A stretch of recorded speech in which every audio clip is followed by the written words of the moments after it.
Sharing करेगा చూడండి ఫోన్లో షేర్ అవుతుంది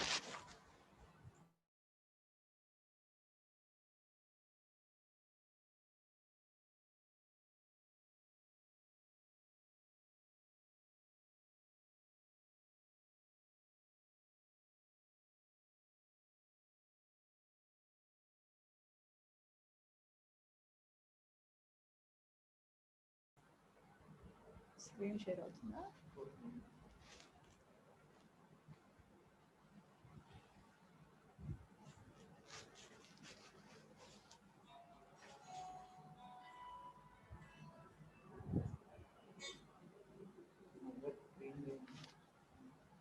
ఇదేగా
good morning one and all వినిపిస్తుందా Rajesh Rao good morning one and all so ఏదైనా డౌట్స్ ఉంటే మీకు ప్రీవియస్ క్లాస్లో చాట్ బాక్స్లో టైప్ చేయండి within 2 minutes will start so previous క్లాస్లో మనం డిస్కస్ చేసుకుంది కూడా depending upon the challenges constraints and also we have discussed about the purpose of embedded systems. And today's class will go with the typical embedded systems. Okay, so typical embedded system. So before going to the typical embedded system in the sense A embedded system అయినా ఎలాంటి అప్లికేషన్స్కి అయినా సరే ఒక basic model అనేది మనం design చేసుకోవాలి. ఆ basic మోడల్లో minimum requirements of the minimum నెసెసిటీస్ని బేస్ చేసుకుని ఉండే హార్డ్వేర్ అండ్ సాఫ్ట్వేర్ కాన్సెప్ట్స్తో దాన్ని we call it as a typical. So it is a basic need or a minimum requirement for a development of an embedded system. Any of the application, A application అయినా అవ్వచ్చు. మనం ప్రీవియస్గా కొన్ని applications గురించి మాట్లాడుకున్నాం కదా, అలా ఇప్పుడు అప్లికేషన్స్ అంటే ఒకసారి స్లైడ్ చూపిస్తున్నాను చూడండి. ఆల్రెడీ మనం డిస్కస్ చేసిందే దిస్ స్లైడ్. సో ఈ స్లైడ్ని బేస్ చేసుకుని ఇక్కడున్న అప్లికేషన్స్ని ఏదైనా మనం ప్రీవియస్గా అప్లికేషన్స్ని 4 పార్ట్స్గా అంటే consumer based, product based, application based, network based అలా మాట్లాడుకున్నాం. ఏదైనా సరే ఈ అప్లికేషన్స్నే మనం జనరల్గా సింప్లిఫికేషన్ కోసం we divide into different blocks or different basics. Clear? So ఇక్కడ చూడండి అప్లికేషన్, సపోజ్ టెలివిజన్ తీసుకోండి, రిమోట్ తీసుకోండి, వీటన్నిటిలో మనం కామన్గా అబ్జర్వ్ చేసే పాయింట్ ఏంటండి, యూ నీడ్ అ సెన్సార్. మనం ఇచ్చే కమాండ్ని అది యాక్సెప్ట్ చేయాలి. అలాగే యూ నీడ్ అన్ యాక్చువేటర్. ఏదైతే ఇచ్చిన కమాండ్ని దాన్ని ప్రాక్టికల్గా అంటే ఇంకొక హార్డ్వేర్ ఎలిమెంట్స్కి లేకపోతే సాఫ్ట్వేర్ కాంపోనెంట్స్కి కమ్యూనికేట్ చేయాలి. అప్పుడే కదా మనకు ఆ టాస్క్ కంప్లీట్ అవుతుంది. మనం ఇచ్చే కమాండ్ని వేరే ఏదైతే ఎలిమెంట్స్ ఉన్నాయో ఆ ఎలిమెంట్స్కి కంప్యూటేషనల్ మెథడ్స్ ద్వారా ఇన్ఫార్మ్ చేస్తే ఫైనల్గా మనకి ఏదైతే మనం పర్పస్ ఇచ్చామో సాల్వ్ అవుతుంది. సో దానికోసం ఒక టిపికల్ ఎంబెడెడ్ సిస్టమ్ని మనం డిజైన్ చేసుకోవాలి. Either we go with the application related to the household applications, cellular telephones, consumer applications, network accessing, దేనికైనా సరే ఒక బేసిక్ మోడల్ అనేది మనం డిజైన్ చేసుకోవాలి ఫస్ట్. సో ఆ బేసిక్ మోడల్ తెలుసుకోవడానికి we need to go with core. So this is your core. Core అంటే ఏంటి మీకు ఆల్రెడీ తెలుసు. These are the core subjects అని మాట్లాడతాం. కోర్ అంటే ఏంటి? Basic subjects are the required subjects, needed subjects. అలా కోర్ అంటే అవి ఎంబెడెడ్ సిస్టమ్స్కి కావాల్సినవి. క్లియర్? మనకి కోర్లో కూడా 2 ఫార్మ్స్ ఉంటాయండి, సఫిషియంట్, నీడెడ్. అంటే నీడ్స్ ఆఫ్ అ హ్యూమన్ ఏంటిది? ఫుడ్, షెల్టర్, ఇవన్నీ మనం చిన్నప్పటి నుంచి నేర్చుకున్నాం.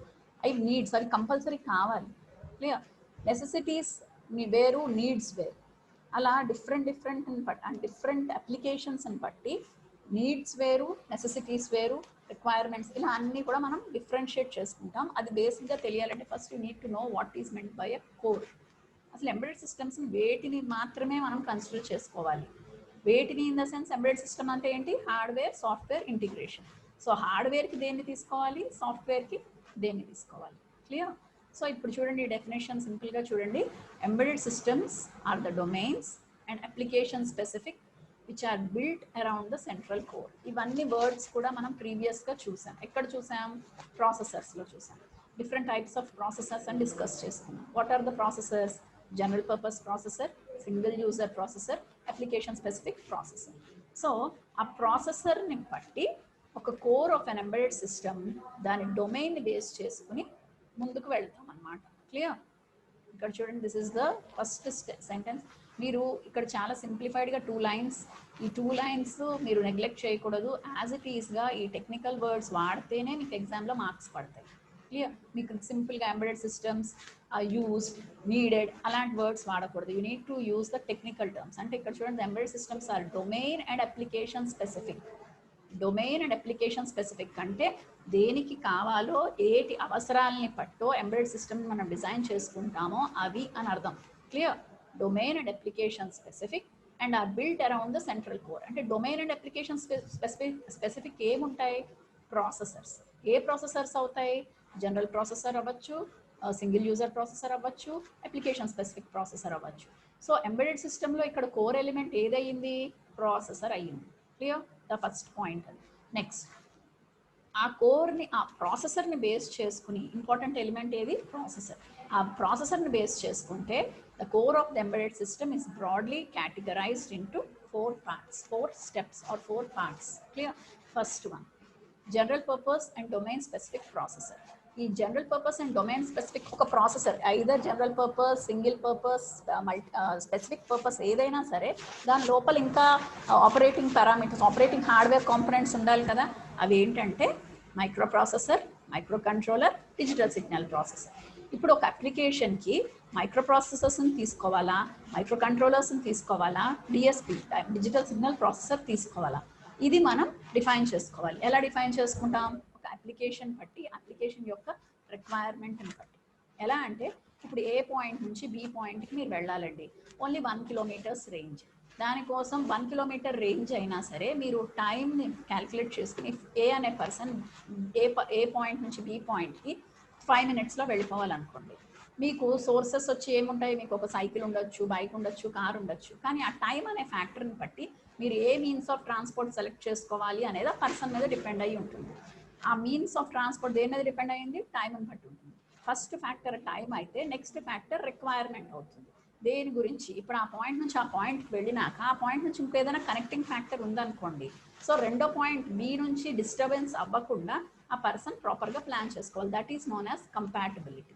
ఇవన్నీ రిలయబిలిటీ, కంపాటబిలిటీ, వీటన్నిటిని కూడా మనం ప్రీవియస్గా చూసాం. ఎక్కడ చూసాం? కన్స్ట్రెయింట్స్లో, పర్పసెస్లో, రిక్వైర్మెంట్స్లో ఇవి టర్మ్స్ అన్నీ వస్తూ ఉన్నాయి. క్లియర్? సో ఈ ప్రాసెసర్స్ యూస్ చేసేటప్పుడు అవన్నీ దృష్టిలో పెట్టుకుని first thing is the time తర్వాత complexity, size, cost, compatibility, reliability, performance, ఈ ఫ్యాక్టర్స్ అన్ని దృష్టిలో పెట్టుకుని అప్లికేషన్ సాటిస్ఫై చేయడానికి ఏ ప్రాసెసర్ని వాడాలి, ఎలా వాడాలి అనేది మనం ఇక్కడ డిసైడ్ చేసుకుంటాం. ఇది ఇంకా డెప్త్గా ఉంది, నేను ఇంకా మీకు చెప్తాను. So second point is your application specific integrated circuit. Difference ఉందండి. ఇందాక అప్లికేషన్ స్పెసిఫిక్ ప్రాసెసర్, ఇక్కడ అప్లికేషన్ స్పెసిఫిక్ ఇంటిగ్రేటెడ్ సర్క్యూట్. ఇది ఏంటి అనేది కూడా ఈరోజు క్లాస్లో మీకు ఈ 4 పాయింట్స్ చాలా క్లారిటీగా అర్థమవుతుంది. సో ఫస్ట్ ఈ పాయింట్ చూడండి. Third one is your programmable logic devices. So ఇవి కూడా మీరు STLDలో చదివే ఉంటారు. What are the programmable logic devices? దీంట్లో బేసిక్ ఎలిమెంట్ ఏంటండి? Digital circuits. So digital circuits ఎలా వాడతాం, డిజిటల్ సర్క్యూట్లో ప్రోగ్రామింగ్ లాజిక్ డివైసెస్ని దేని గురించి వాడతాం ఎంబెడెడ్ సిస్టమ్స్లో, ఇవన్నీ కూడా ఈ పాయింట్లో మనం చదువుతాం. Next is your commercial of self component. ఇది కొత్త పాయింట్, ఇప్పటివరకు మనం డిస్కస్ చేయలేదు. ఈ రోజు క్లాస్లో దీని గురించి మీరు క్లియర్గా ఒక పాయింట్లో అర్థమవుతుంది. ఏంటంటే COTS. How COTS plays a main role in embedded system. How it plays a main role in core of the embedded system and the typical design of the embedded system. The fourth point, ఈ రోజు class end అయ్యేటప్పటికి మీకు అర్థమవుతుంది. Clear? So today's క్లాస్లో మనం discuss చేసేది first one, we need to go with typical embedded system. Typical embedded సిస్టమ్కి కావాల్సింది we need to find out the core of the embedded system. Core of the embedded సిస్టంలో first we divide into 4 categories. The first one is your general purpose and domain specific, in which again the general purpose and domain specific processors, 3 వాటి మీద depend అయి ఉంటుంది: microcontrollers, microprocessors and digital signal processors. Second one is your application specific integrated circuits. Third one is your programmable logic devices, and the fourth is COTS, that is commercial of the self components. Clear? So we'll start with first one. అసలు processor అన్నాం కదా, processor అంటే ఏంటి? It is nothing, it is known as a heart of an embedded system. ఇది heart of an embedded system. ఎందుకు సింపుల్గా చెప్తున్నాను, ఇది ఇంకా అంటే these are the important points need to be considered. ఇంకా ఈ ప్రాసెసర్ని మనం ఎలా ఎక్స్టెండ్ చేయొచ్చు? ఇప్పుడు సపోజ్ మిమ్మల్ని ప్రాసెసర్ మీద డైరెక్ట్గా క్వశ్చన్ ఉండదు, ఏదైనా సరే డైరెక్ట్గా క్వశ్చన్ ఉండదు అప్లికేషన్ సబ్జెక్ట్స్లో. They will ask to explain. మీరు ఎగ్జాంపుల్స్ తీసుకుని ఎక్స్ప్లెయిన్ చేయాలి.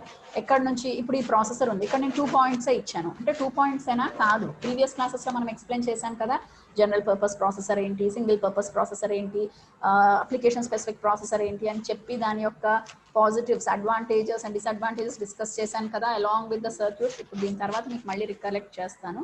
అవి ఎక్స్ప్లెయిన్ చేస్తే మార్క్స్, దాని వెయిటేజ్ని బట్టి మీకు మార్క్స్ పడతాయి. Clear? So this is your basic definition for a processor. ఏంటి? it is an heart. How it comes? ఎలా చెప్తున్నాం మనం అది heart of an embedded system అని? ఎందుకంటే you need to have a knowledge of microprocessor and microcontroller. ఈ రెండింటి మీద నాలెడ్జ్ ఉంటేనే మనం ప్రాసెసర్ అనేది డిఫైడ్ చేసుకుంటాం. ఎందుకు? ప్రీవియస్ స్లైడ్ చూడండి, కోర్లో ఏమని మెన్షన్ చేసామండి ఇక్కడ? The core is nothing but general purpose and domain specific processors అన్నాం.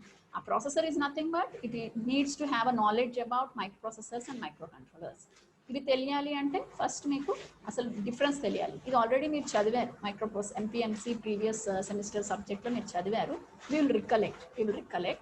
So the 2 essential units, either microprocessor, either microcontroller or a DSP, ఏదైనా తీసుకోండి, 1 essential elements. ఇంకా దాంట్లో ఇంటర్నల్గా ఇంపార్టెంట్ ఎలిమెంట్స్ ఉంటాయి కదా, అవి ఏంటి? First one is your control unit, next one is your execution unit. అలాగే ఆపరేషన్స్ ఏమొస్తాయండి? Fetch, execute. 2 operations very important, fetch, execute. అంటే ద హోల్ పిక్చర్ వీటి చుట్టూ తిరుగుతూ ఉంటుంది. Next is your essential units, control unit, execution unit. Just picture మీకు ఇక్కడ processor అనేది. Clear? These are the basic elements. ఇది 2 statements and the essential units and operations అనేవి basics. What is a processor అనగానే మీ దృష్టిలోకి రావాల్సింది ఈ slide. First one, it is a heart of an embedded system. Second one, the processor involvement lo you need to have a minimum knowledge about the microprocessor and microcontroller. Again, microprocessor and microcontroller lo minimum you need to have the knowledge about the essential units and the operation. What are the essential units?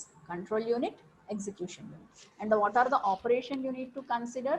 Fetch, execute. Clear? This slide chala baga gurtunchukovali meeru. Next is your processors. ఇప్పుడు మనం single ప్రాసెసర్లో అవన్నీ ఉంటాయని చెప్పాను.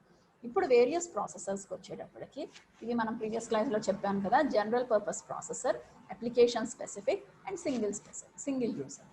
So general purpose ప్రాసెసర్లో we go inside ఇంకా డెప్త్గా వెళ్తుంటే micro processors, micro controllers, digital signal processors, embedded processors ఇలా అన్నీ వస్తాయి.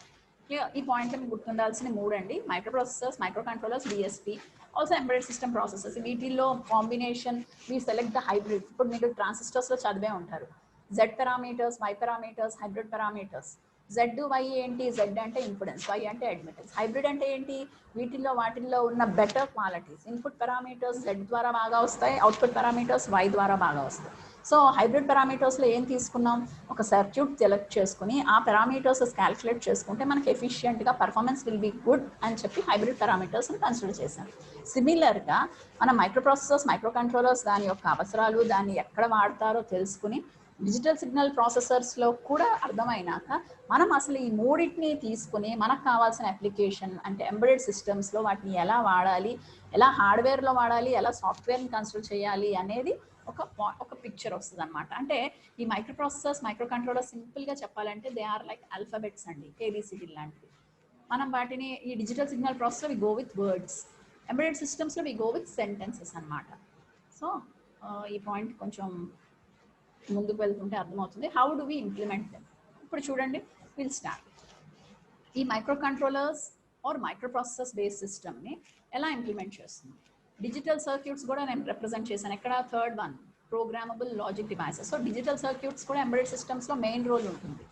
ఎలా ఉంటుంది అది మనం ఫస్ట్ ఈ పాయింట్లో మనం ఆ core of the embedded system ఏదైతే ఇచ్చామో 5 పాయింట్స్ని ఇక్కడ మనం క్లియర్గా అర్థం చేసుకుంటాం. We will enter into digital circuits. ఇది మీరు చూసారు.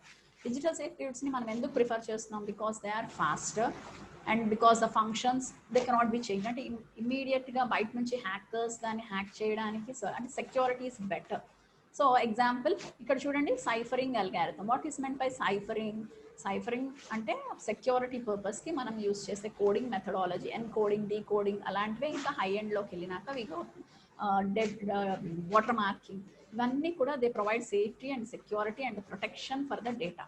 క్లియర్? సో డిజిటల్ సర్క్యూట్ని మనం mainly we opt for faster, we opt for security, safety, and they can perform the hacker cannot change easily. So daniki we go with digital circuit. Simple concept, e point of time lo nenu cheppedi. Next one is your microprocessor based. Microprocessor based microcontroller kanna kuda it's little bit slower, flexible, and we need only to update the software. Ikkada chudandi, flexible in the sense ante ela flexible avutundi? Idi digital circuits inflexible, hackers ki deeni valla koncham problem untundi. Though it is flexible, we can easily update the software. In the user point of view, it's very much comfortable. Kani danni ela manam safety ga ante different algorithms need to be dumped, particularly for safety and security. ఎప్పుడైతే మనం మైక్రోప్రాసెస్ తీసుకుంటాం అనుకోండి, దానికి అన్నిటికీ safety security అవసరం ఉండవండి. అప్లికేషన్స్లో అన్నిటికీ safety ఇప్పుడు ఉంటుంది. సపోజ్ మీకు చెప్పాలంటే రిమోట్, మనం ఎంబెడెడ్ సిస్టమ్ రిమోట్ అనుకున్నాం, రిమోట్కి సేఫ్టీ సెక్యూరిటీ అవసరం ఉండదు కదా. టీవీ యాక్సెసింగ్ అనేది జనరల్గా అందరూ చేసేటట్టుగా ఉండాలి తప్ప పర్టికులర్ పర్సన్ మాత్రమే చేసేటట్టుగా ఉండకూడదు. మరి సెక్యూరిటీ ఎక్కడ ఉండాలి? బ్యాంకింగ్ సిస్టమ్స్, మన పర్సనల్ డేటా వేరే వాళ్ళకి తెలియకూడదు అనుకున్న చోట సేఫ్టీ ఉండాలి. అలాంటి చోట మాత్రమే we need to go with digital security. We need to provide high security systems అనుకున్నప్పుడు తప్ప మామూలుప్పుడు అన్నిటికీ కూడా సేఫ్టీ సెక్యూరిటీ అవసరం ఉండదు. So it is not a mandatory. నేను ఇక్కడ చెప్పాలనుకున్నది ఏంటంటే safety security is not the mandatory. Embedded system అవసరాన్ని బట్టి మారుతూ ఉంటుంది. క్లియర్? సో మైక్రోప్రాసెసర్ సిస్టంలో first one is your slower in the sense it is technology dependent. Clear? Flexible in the sense we need only to update the software. Examples వచ్చేసి mobile phones, PLCs, ఇలా మీరు ఈ basic differences గుర్తుంచుకోండి. Clear? So this is the method to implement a digital circuit, a microprocessor based system. ఇప్పుడు మనకు తెలియాల్సింది difference between a micro controller and the microprocessor. ఇప్పుడు next slide చూడండి. So before I explain the difference will go with microprocessor. దీనికన్నా ముందు ఒకసారి మనం డిఫరెన్స్కి వెళ్ళి దీని దగ్గరికి వద్దాం, అప్పుడు ఇంకొంచెం బాగా అర్థమవుతుంది మీకు. This one clear? ఈ స్లైడ్ చూడండి, మళ్ళీ మనం వెనక్కి వెళ్దాం. ఫస్ట్ మీ లెఫ్ట్ సైడ్ చూడండి, microprocessor. What are the functional elements or the functional blocks? మీరు చదివారు ఇది MPMCలో, just I'm recollecting, it's not a new method or the new subject for you. The functional blocks are ALU, registers, timings and control units. Clear? మైక్రోకంట్రోలర్స్లో functional blocks ఏంటి? ఇవి కాకుండా అడిషనల్గా we go with RAM, ERAM, ADC అంటే A to D converter, DSC అంటే D to A converter, EPROM అంటే erasable programmable read only memory, ఇలా అన్నీ కూడా ఉంటాయి. Clear. Next microprocessor bit handling instructions is less, 1 or 2 type. Handling instructions అనేవి చాలా తక్కువగా ఉంటాయి. చెప్పాను కదా, this is the basic version. Next many type of bit handling instructions. Bit అనేది ఏంటి? If you go with bit, మీకు అసెంబ్లీ లాంగ్వేజ్ ప్రోగ్రామింగ్ మీరు ఆల్రెడీ చూసే ఉంటారు మైక్రో ప్రాసెసర్స్లో. సో దాన్ని బేస్ చేసుకుని you are having different addressing modes. Clear. Fetch, execute are the instructions we use. ఇవన్నీ ఇంకా కొంచెం డెప్త్గా వెళ్తే ఈ పాయింట్ ఆఫ్ టైంలో ఈ సబ్జెక్ట్కి ఈ 4 points sufficient. So rapid movements of code and data between the external memory and the microprocessor, rapid movement of code and data within the microcontroller. So the moments ఎలా ఉంటుంది? ఎప్పటికైతే అప్పుడు కావాల్సి వస్తే అప్పుడు డేటాని మనం రికలెక్ట్ చేసుకోవాలి, వాడాలి. ఆ యూసేజ్ని బట్టి అవసరం డేటాని పక్కకు వెనక్కి వెళ్ళిపోవాలి. సో ఆ స్టాక్ అంటే ఏంటి? It's storage element. దాంట్లో మనం ఎలా information first in first out పెడతామా, లాస్ట్ టైం మీకు తెలిసే ఉంటుంది ఫిఫో లిఫో కాన్సెప్ట్ మనం వాడాలి. సో అవన్నీ ఎలా వాడాలి, ఇవన్నీ కూడా based on the rapid moments plays a main role in the recovering reliability అనే వర్డ్ని it supports. Next, it is used for designing general purpose digital computer system. It is used for designing application specific digital dedicated systems. Chusara, the processor systems lo general purpose digital systems we go with microprocessor, and the designing of application specific dedicated systems we go with microcontroller. Last point is very much clear. ఎప్పుడైనా సరే ఒక embedded system develop చేసేటప్పుడు first one processor తీసుకోవాలి. ఆ ప్రాసెసర్లో ఏది తీసుకోవాలి, ఆ ప్రాసెసర్లో తీసుకునేది ఏది అని అంటే జనరల్ పర్పసా, సింగిల్ పర్పసా, అప్లికేషన్ స్పెసిఫిక్గా అని డిసైడ్ చేసుకున్నాక వాటిలో మైక్రోప్రాసెసర్ రిలేటెడా, మైక్రో కంట్రోలర్ రిలేటెడా, డిఎస్పి రిలేటెడా, ఎంబెడెడ్ సిస్టమ్ రిలేటెడా, ఎంబెడెడ్ సిస్టమ్ ప్రాసెసర్ రిలేటెడా అనేది కూడా డిసైడ్ చేసుకోవాలన్నమాట. క్లియర్. ఇప్పుడు మనం మైక్రోప్రాసెసర్స్ కొద్దాం. So this is your microprocessor. ఇప్పుడు చూడండి, a microprocessor is a single chip semiconductor also which is a computer on chip but not a complete computer. Clear? ఈ 3 points మీకు మైక్రోప్రాసెసర్ మీద మీరు ఏదైతే ఎంపీఎంసీలో చదివారో ఫైనల్ కన్క్లూజన్స్ ఏదైతే తెచ్చుకున్నారో అవే ఇక్కడ నేను రిప్రజెంట్ చేసింది. First one relates to your microprocessor. ఇక్కడ మనం సింగిల్ చిప్ సెమీకండక్టర్ డివైస్ అని కూడా క్లియర్గా చెప్పాం. And it's CPU. First one దాని చిప్ గురించి, దాని యొక్క సైజ్ గురించి, అంటే నాట్ సైజ్, ఓకే సైజ్ కూడా మనం మెన్షన్ చేయొచ్చు. Next one, it's CPU contains and ALU. ఏమేమి ఉంటాయి నేను ఇందాక డిఫరెన్స్ చేసినప్పుడు చెప్పాను కదా, ఫస్ట్ పాయింట్ అది. Next, to make complete micro computer one must add the instructions. ఏవేవి ఉంటాయి, వి మస్ట్ నీడెడ్, ఏది కావాలంటే అది మనం ఎప్పటికప్పుడు యాడ్ చేసుకుంటాం. అంటే it is based on a particular work, particular application. అందుకే ఇది చిన్న వాటికి మాత్రమే వి ఆప్టెడ్. కొంచెం రేంజ్ పెరగగానే మైక్రో కంట్రోల్, ఇంకొంచెం అప్లికేషన్ రేంజ్ దేనిదండి, అప్లికేషన్స్ వాడకం మనకు దేనికి కావాలి అనేది దాన్ని బేస్ చేసుకుని మారిపోతూ ఉంటాయి అన్నమాట. సో ఇప్పుడు ఇది నేను డిస్కస్ చేశాను ప్రీవియస్గా. This is your general purpose. అక్కడ లాస్ట్ బ్లూ కలర్ స్లైడ్స్లో మీకు డిస్కస్ చేశాను. జనరల్ పర్పస్లో సైడ్కి, next application specific and single purpose. ఇక్కడ మీరు అబ్జర్వ్ చేస్తే ఈ పాయింట్లో కంట్రోలర్ డేటా పాత్లు ఎలా మారుతూ ఉన్నాయి అనేది ఫిగర్లో మీరు క్లియర్గా అబ్జర్వ్ చేయొచ్చు. Here, this is your controller and data path for general purpose. This is your application specific controller and data path. This is your single purpose. Clear? ఈ డిఫరెన్స్గా ఈ బ్లాక్స్ చూడండి ఎలా వేరియేషన్స్ అవుతూ ఉన్నాయి అనేది మనం ఇక్కడ ఇంప్లిమెంట్ చేస్తాం. ఈ వేరియేషన్స్ బట్టి నేను ప్రీవియస్గా మీకు చెప్పినప్పుడు జనరల్గా ఈ ఎక్స్ప్లెనేషన్ చెప్పాను, ఈ సైడ్ ఫిగర్స్ ఇచ్చాను. ఆ ఫిగర్స్ అనేది ఇప్పుడు ఎలా వేరీ అవుతున్నాయి అనేది ఇక్కడ క్లియర్గా మీకు అర్థమవుతుంది. They are based on the computation. Clear? So next one is your, అదే నేను అక్కడ మీకు ఎక్స్ప్లెయిన్ చేసింది general purpose, the features, the benefits and the figure. Okay, so ఎప్పుడైనా సరే ప్రాసెసర్ మీద అడిగితే ప్రాసెసర్ స్లైడ్ ఫస్ట్ ఎక్స్ప్లెయిన్ చేసి దీని గురించి చెప్పి మార్క్స్ని బట్టి ఈ ఫిగర్ మీరు రిప్రజెంట్ చేస్తే మార్క్స్ కంప్లీట్గా మీకు పడతాయి అన్నమాట.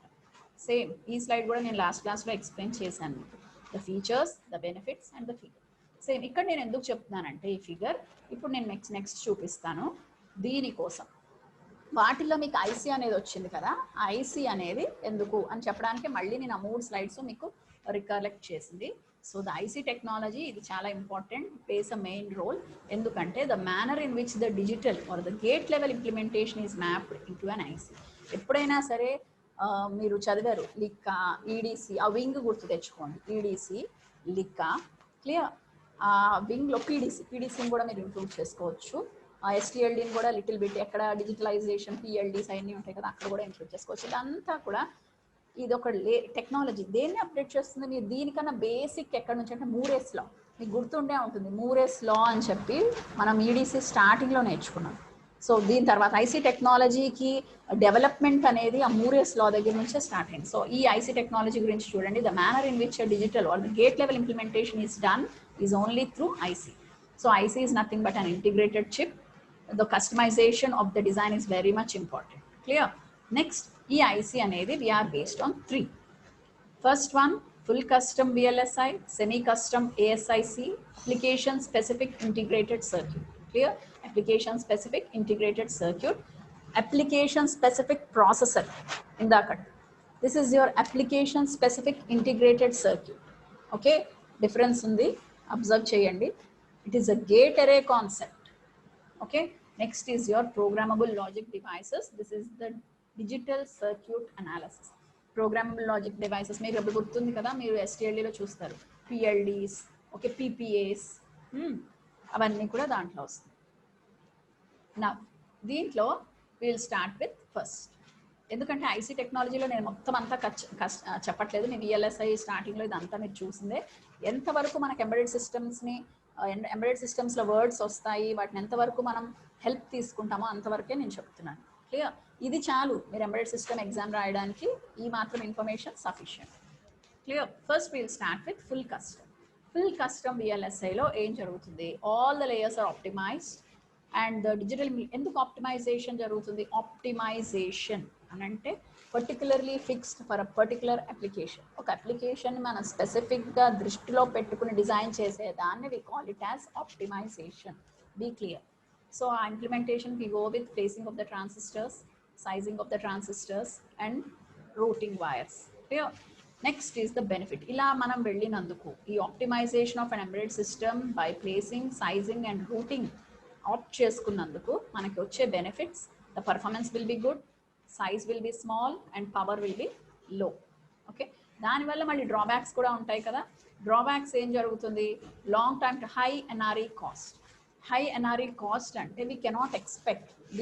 ఇది ఇంప్లిమెంట్ చేసినందుకు నేను నిన్న లాస్ట్ క్లాస్లో చెప్పాను, marketing point of. So high NRE కాస్ట్లో హై ఎన్ఆర్ఈ కాస్ట్లో ఎప్పుడు ఎంబెడెడ్ సిస్టమ్స్కి డిమాండ్ ఉంటుందని మనం చెప్పలేం. ఫస్ట్ ఎంబెడెడ్ సిస్టమ్ని మనం మార్కెట్లోకి లాంచ్ చేయగానే ఇది సక్సెస్ఫుల్గా రన్ అవుతుంది అని కూడా చెప్పలేం. అది ఫస్ట్ డల్గా ఉండొచ్చు. వన్స్ ఎప్పుడైతే కస్టమర్స్ దాని గురించి అవేర్నెస్ పెరుగుతుందో ఆటోమేటిక్గా దాని యొక్క అప్లికేషన్ ఎక్కువ అడ్వర్టైజ్మెంట్ అవుతుంది. క్లియర్? ఓకే, సో దాన్ని బేస్ చేసుకుని if you go with the drawbacks, long time to market. అంటే ఇమీడియట్గా మనం మార్కెట్లోకి లాంచ్ చేయగానే మనం సక్సెస్ అవుతామని ఎంబెడెడ్ సిస్టమ్స్లో ఆ ప్రోటోటైప్ వల్ల మనం డిసైడ్ చేసుకోలేము. అలాగని ఇమీడియట్గా వచ్చేసినాక అంటే ఇట్ ఈస్ లైక్ గ్రాఫ్ అనమాట. It's a weaving graph. We cannot fix. దీనివల్ల మనం పర్ఫెక్ట్గా it will be very good అని, లేదు it will be very bad అని వీ కెనాట్ డిసైడ్. ఆ టైం, ఆ అప్లికేషన్, ఆ ఎన్వైరన్మెంట్ని బట్టి వెళ్తూ ఉంటుంది. ఓకే, సో ఈ full custom VLSI, 3 points. The optimization should be done particularly based on the digital implementation. And the first one is you're placing the transistors, sizing the transistors and routing the wires. Benefits will be high performance, small size, low power. And the drawback, the long time to market. It will take some time to be stable in the market. Okay. Next is your semi-custom. Semi-custom lo em jarugutundante, semi meer ardhamaye untundi, half and half. And rendu it's like a partial use చేయాల్సిన words అంటే semi custom. It's like partial. The lower layers are partially or fully built.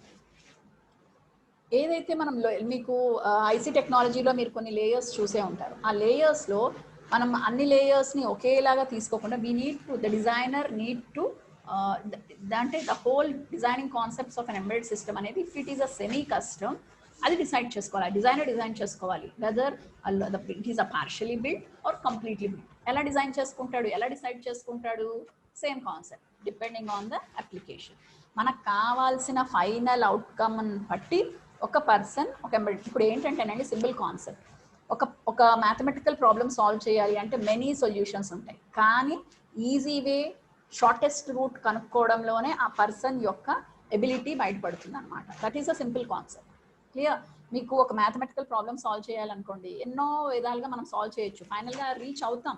కానీ దాన్ని simple మెథడ్గా ఈజీగా ఎప్పుడైతే solve చేస్తామో అప్పుడు ఆ person యొక్క ఎబిలిటీ దాన్ని బేస్ చేసుకునే ఎంబెడెడ్ సిస్టంలో ద గ్రోత్ అనేది ముందుకు వెళ్తుంది. క్లియర్?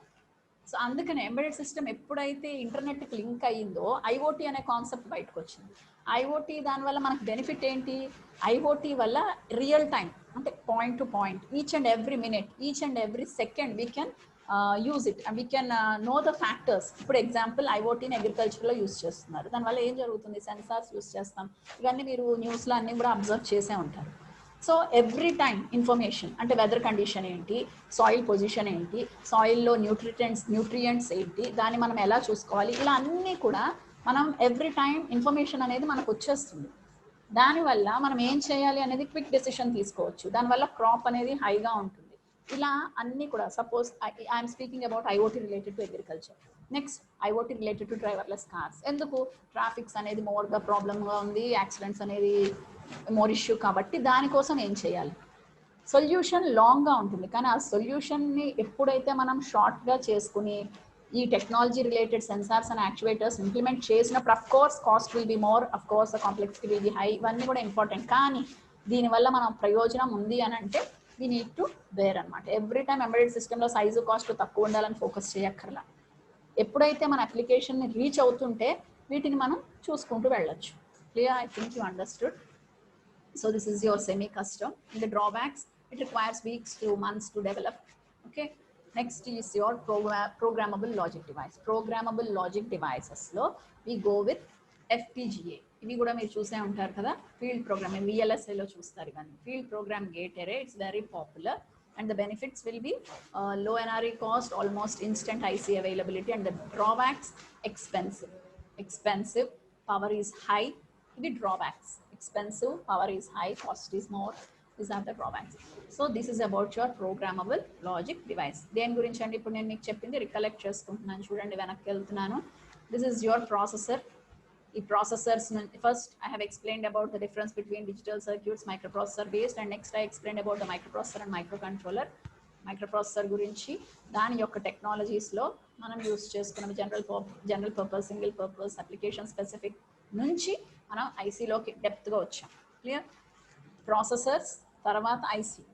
ఎందుకు ఐసీ? ఎందుకంటే ఇప్పుడు ఎంబెడెడ్ సిస్టమ్స్లో ఫర్దర్గా మనం మాట్లాడుకునేది ప్రాసెసర్స్ అనగానే ఐసీస్ గురించి మాట్లాడుకుంటాం.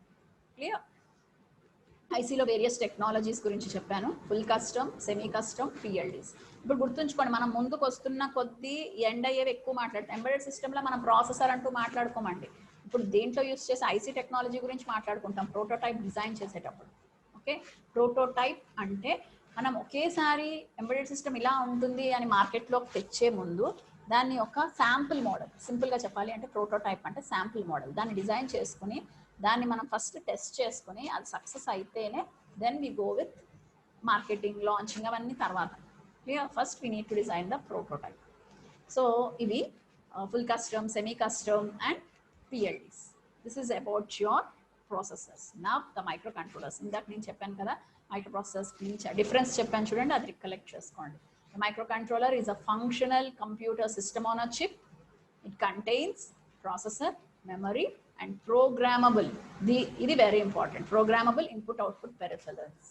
దీని నుంచే ఇది ఇంకొంచెం మనం ముందుకు వెళ్తున్నాం. అప్లికేషన్కి దీన్ని యూస్ చేసుకోవడానికి ఇదే హెల్ప్ అవుతుంది. Programmable input output peripherals. Peripherals అంటే ఏంటండి? Inputs and outputs, different inputs and outputs, we call it as a peripherals. Microcontrollers include an IC, CPU, memory, peripherals capable of both input and output, a small amount of RAM and program memory. ఇప్పుడు చూడండి, different micro controllers recollect చేసుకోండి. ఇవన్నీ మీరు చూసినవే words: Intel, PIC micro controllers, Motorola, ఇవన్నీ మీరు ఎప్పుడైనా మీ mobile వెనక్కి తీసి ఓపెన్ చేసి చూడండి, లేకపోతే different electronic digital information PDS అవన్నీ కూడా ఓపెన్ చేసి చూడండి, మీకు ఇవన్నీ కనపడతాయండి దాని మీద. పిక్, ఇంటెల్, మోటరోలా నెంబర్స్ కూడా అబ్జర్వ్ చేయొచ్చు. Okay, this one I have explained already. ఇప్పుడు మనం దీంట్లోకి వస్తున్నాం. ఎంబెడెడ్ ప్రాసెసర్ అని ఒకటి చెప్పాను, ప్రాసెసర్స్ 3 తర్వాత ఇంకొకటి ఎంబెడెడ్ ప్రాసెసర్. సో ఎంబెడెడ్ ప్రాసెసర్లో స్పెషల్ మైక్రో ప్రాసెసర్. స్పెషల్ అంటే ఏముంది, దాన్ని ఎప్పుడైతే హై ఎండ్ కన్సిడర్ చేసుకుంటామో ఆ అప్లికేషన్ని we consider it as special micro processors. High ఎండ్కి ఎలా కన్సిడర్ చేసుకుంటాం, based on the memory, clear, size, complexity. So special microprocessors and microcontrollers often called as an embedded processor. It's clear kada, embedded processor అనేది ఏదో separate కాదండి. Microprocessors, microcontrollers, digital signal processors లో embedded systems కావాల్సిన processor ని application ని దృష్టిలో పెట్టుకొని select చేసుకునే దాన్నే we call it as a embedded processor. Be clear, ఇదేమీ పెద్ద స్పెషల్ ఆర్ సపరేట్ ఇది కాదు. And embedded processor is used when fast processing. దేనికోసం కావాలి, డిపెండింగ్ ఆన్ ద అప్లికేషన్ కదా. When the fast processing and when the ALU operations are needed to be or expected to be fast, we need to go with embedded processor. Example ఏంటండి, embedded processor ki ARM7, Intel i960, AMD 29050 ఈ కనపడితే they are nothing but the embedded processor. So ఈ రోజు మీకు తెలిసింది ఏంటంటే 4 processors గురించి మాట్లాడుకున్నట్టు లెక్క. First one is your microprocessor, microcontrollers, DSP and embedded processor. Where embedded processor is nothing but it is a combination, or where we use the microprocessor and microcontrollers of special quality for fast switching or fast operation, fast processing వీటి కోసం. Example for this embedded processors, digital signal processor, ఇది కూడా మీకు idea ఉంది. GPP అంటే general processors, ఇందాక మనం చదివాం కదా అదే. DSP as a GPP is a single chip VLSI. ఎలా, we need to consider the parameter MAC. మీరు ఆల్రెడీ చూసారు మ్యాక్లో. మ్యాక్ అంటే ఏముంటుంది, multiply and accumulate. It is nothing but ALU అంటే అర్థమెటిక్ లాజిక్ యూనిట్ని ఎప్పుడైతే కంప్యూటేషనల్ కెపబిలిటీస్ పెంచుతామో డిఎస్పిలో, that is the main concept. ALU అనేది అప్లికేషన్ స్పెసిఫిక్, అప్లికేషన్ ఓరియంటెడ్ ప్రోగ్రామ్స్ని మనం హై ఎండ్గా కన్సిడర్ చేసినప్పుడు we take the help of digital signal processing. Okay, large number of applications మనం దీంట్లో అబ్జర్వ్ చేస్తాం కంపేర్డ్ టు మైక్రోకంట్రోలర్స్. ఏముండొచ్చు large number of applications in the sense image processing. మీరు observe చేసే ఉంటారు, ఇమేజ్ ప్రాసెసింగ్ ప్యారలల్ గా వెళ్తూనే ఉంది. దాంట్లో filtering, segmentation, clear, filtering, segmentation and image analysis, enhancing, ఇవన్నీ వస్తాయి. అవన్నిట్లో కూడా they are nothing but the applications of digital signal processing. Already చెప్పాను, data is nothing but a combination of audio, video and data మూడు కలిపితే we call it as a multimedia. This is used for ఈ communication processes. DSP, it holds a large number of applications and it is used when the signal processing class time ఒక example కూడా మీకు చూపించాను, hearing aid. Clear, hearing aid కూడా మీకు example చూపించాను. These are the processors, some of the sample processes of your DSP. Okay, now the application specific. ఎప్పుడైతే application specific processors అన్నామో వాటికి పర్టికులర్ అప్లికేషన్ నేను చెప్పాను కదా, it is dedicated to specific task and provides a faster solution. గుర్తుంచుకోండి, ASSP అంటే it is dedicated to specific task and provides better solution. దానికే దీన్ని మనం అడాప్ట్ చేసుకోవడానికి ఇంట్రెస్ట్ చూపించేది. Okay, and the last I'll end up with ఈ మూరేస్ లా గురించి నేను మీకు చెప్పాను. ఇది ఒక్క పాయింట్ చూడండి, దిస్ వన్. ఈ పాయింట్ మీకు క్లియర్గా ఉండాలి, ఎందుకంటే దీని గురించి చాలా మంది క్వశ్చన్స్ అడిగారు. What are the softwares we use for embedded system? So these are the softwares we use for embedded system. Software C, C++, .NET and the simulator MASM compiler. ఇప్పుడు మీకు ఈ పిక్చర్ అర్థం అవ్వాలి. హార్డ్వేర్ అనే concept మీరు long back నుంచి ఉన్నారు, so అది మీకు పర్లేదు. So software concept okay. ఒక 423 అని ఆయన అడిగారు, నేను పంపిస్తానండి మెటీరియల్ నోట్స్ అన్ని పంపిస్తాను. నేను ఎందుకు పంపించడానికి డిలే చేస్తున్నానంటే మీకు కొంచెం బేసిక్ నాలెడ్జ్ వచ్చి 70% మీకు ఫస్ట్ యూనిట్ అయితే మీరు చూసినా మీకు అర్థమవుతుంది, లేకపోతే ఏదో అని ఫీల్ అవుతుంది. సో ఫస్ట్ నేను రిలేటివిటీ చెప్పినాక పంపుదామని ఆగుతున్నాను. 1-2 డేస్లో ఐ విల్ సెండ్ ఇట్. అది అసలు ప్రాపర్ అది మ్యాటరే కాదు. సో సాఫ్ట్వేర్లో చూడండి, ఈ slide wheel end up I think 1 minute more. So software వచ్చేసి C, C++, .NET. We use these softwares. Simulator simulator దేనికి మీరు ఆల్రెడీ విఎల్ఎస్ఐ సాఫ్ట్వేర్ రన్ చేసినప్పుడు అబ్జర్వ్ చేసే ఉంటారు. ఏదైతే మనం ప్రోగ్రామ్ చేసామో రాసామో అది ప్రాపర్గా రన్ అయిందా లేదా అని చెక్ చేసుకోవడానికి we go with simulation synthesis. So this is your simulator, we go with మ్యాసమ్ కంపైలర్. ఇవి మాత్రమే కాదు, ఇప్పుడు ఇంకా చాలా చాలా సిమ్యులేటర్స్ అండ్ కంపైలర్స్ కూడా వచ్చేసాయి. కానీ software in the sense 3 terms. ఇప్పటి వరకు మీరు సాఫ్ట్వేర్ అనగానే ఒక టర్మే అనుకున్నారు. 3 terms: software, simulator and compiler. Clear?